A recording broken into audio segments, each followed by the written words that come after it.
You already know the feeling. The quiet pull towards something you're a little afraid to admit you want.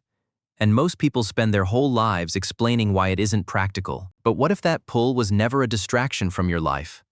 What if it's the clearest instruction you've ever been given about it? Here's the strange thing.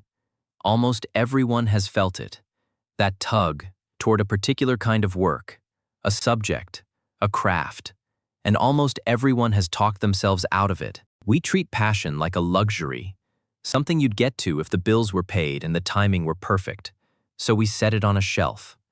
And the shelf becomes a decade. Napoleon Hill had a word for this: drifting. Not one dramatic decision to give up, just a slow current of postponement, where you never quite say no to the pull and never quite say yes.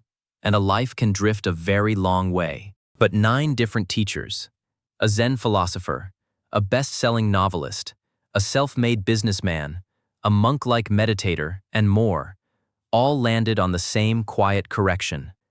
That pull isn't a luxury, it's information. And ignoring it has a cost you're already paying. Alan Watts put the problem better than anyone. He watched people choose work they disliked purely for the money it paid. He said if you make money the whole point, you'll spend your life doing things you don't like doing, in order to go on doing things you don't like doing. It's a loop. And Watts noticed the cruelest part. When we live that way, we teach it. We show the people watching us that this is simply what living is: endurance, in exchange for a little comfort. Now here's what makes this so hard to escape. The problem was never that you don't have a passion. You do. The problem is, you've been trained not to trust it. Paulo Coelho, who sold 65 million copies of a little book about exactly this, put the cost plainly. When you abandon your calling, he said, the soul suffers, even when everything on the outside looks perfectly fine. That low, hard-to-name ache?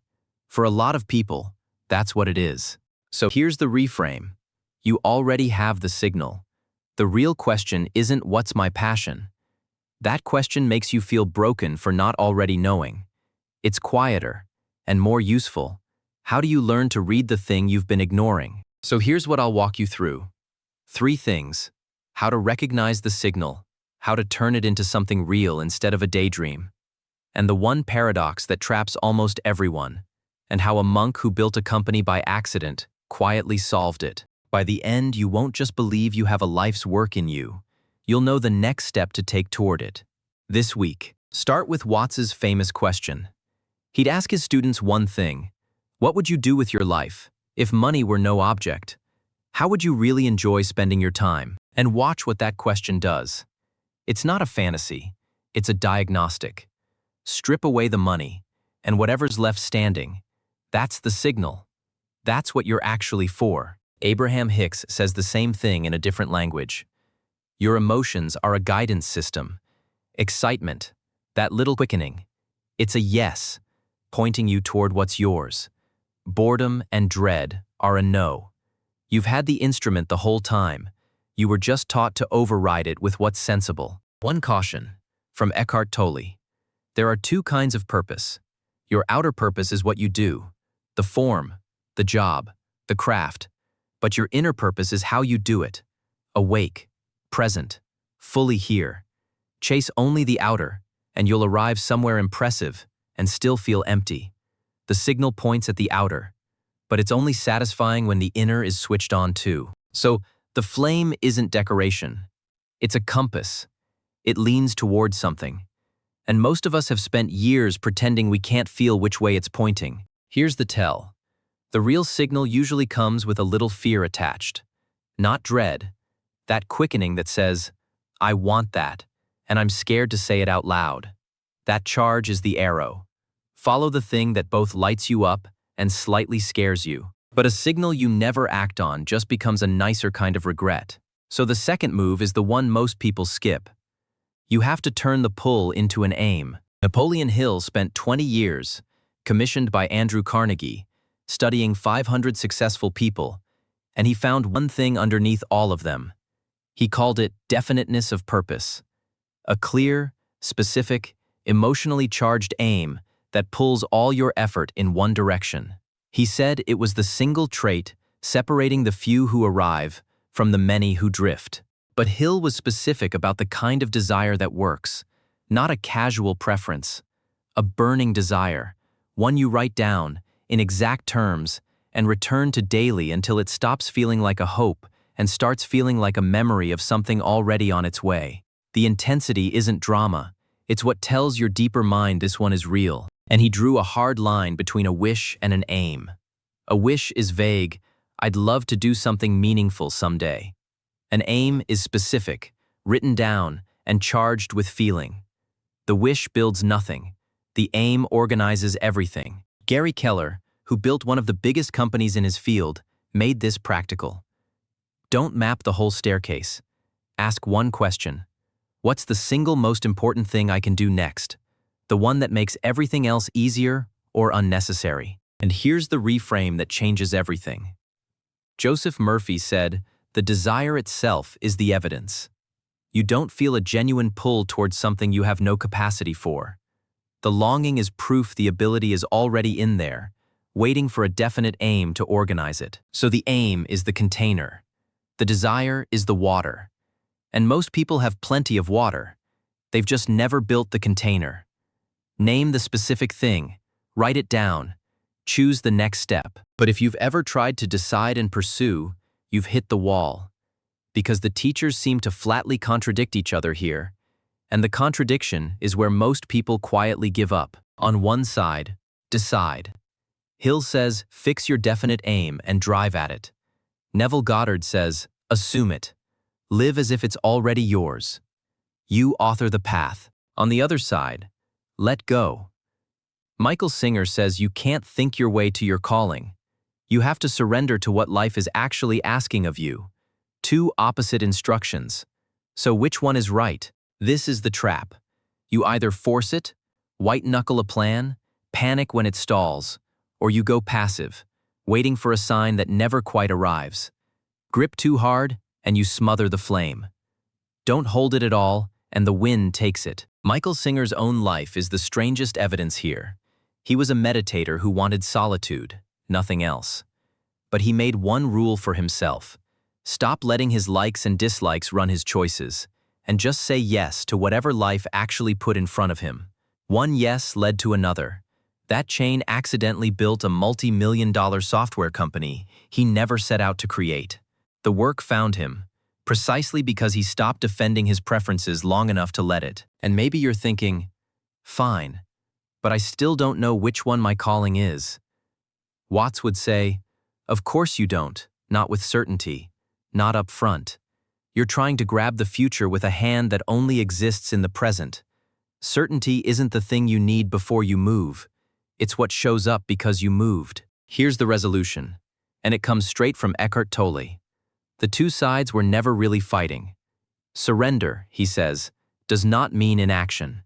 You accept this moment fully, inwardly, and you still take decisive action outwardly. Inner acceptance, outer action. You commit completely to the step in front of you.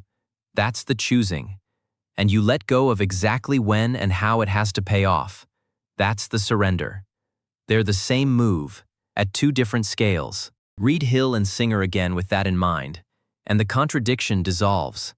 Hill's decide and Singer's surrender both require the exact same thing first, dropping the noise of fear and preference. One points the ship, the other stops fighting the current. You need both hands. And notice, this is why so many people feel stuck. They're doing exactly one half. Either they're forcing, gripping a plan so hard they can't hear when life offers a better door, or they're floating, calling their fear patience, waiting for a certainty that only ever comes after the first step. The fix is never more of the half you're already overdoing. It's the half you're avoiding. So you don't choose your calling or surrender to it. You commit to the next honest step and release your grip on the outcome. That's how the flame survives the wind. Not by being gripped tighter, by being carried openly. So let's make this something you can do. 5 steps, drawn from all of them. 1. Run the Watts test tonight.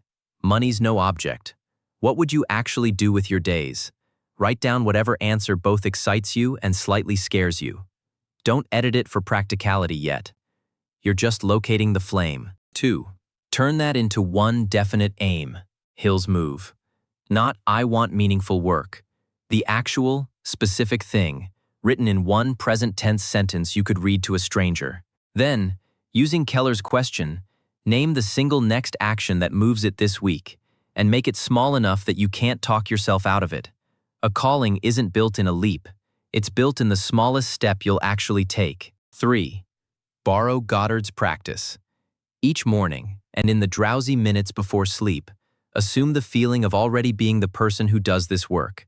Not straining for it, quietly living from it. You're teaching your nervous system a new default. 4. Then do the singer move. Pursue the aim by saying yes to the real opportunities life actually puts in front of you. The unglamorous ones. The ones that don't look like the dream but point roughly toward it. And let go of when and exactly how it pays off. Commit the effort completely. Surrender the timeline entirely. That combination is the whole secret, and it's the part your anxious mind will fight hardest, because the anxious mind wants a guarantee before it'll move, and there isn't one. 5. And guard the last one. From Tolle. Do the work awake. Not as a grim toll you pay toward some future arrival. The aliveness you feel while you're doing it? That's not a bonus. That's the proof you're on the path. And notice what just happened. A Zen philosopher, a novelist, a businessman, a monk, a channeled voice, and a productivity teacher, starting from completely different worlds, all described one process. Coelho even called it your personal legend, and swore the whole universe conspires to help the person who commits to theirs. So here's the truth underneath all 9 of them. You were never supposed to find your life's work the way you find a set of lost keys. In one place, all at once, finished. You find it the way you find a fire. One honest spark, guarded, fed, and finally carried into the dark, for someone else. The pull you keep dismissing was never a distraction from your life. It was the first instruction. You don't need to see the whole path. You don't need to be certain. You just need to stop apologizing for the flame and take the one next step that's actually in front of you. The rest of it lights up as you walk. It always has. So I'll ask you Watts's question, and I actually want your answer. If money were no object, what would you do with your life? Say it out loud, in the comments. Sometimes naming the flame is the first step that lights it. And if part of you just said, "But I don't even believe I could," that's the next thing to look at. Watch the one on screen now, on the inner voice that's been quietly running your life. I'll see you there. Thanks for watching. Let us know in the comments what you'd like us to cover next. And check out our website, thedeepsynthesis.com, where we go deeper on every topic, plus a free convergence map waiting for you.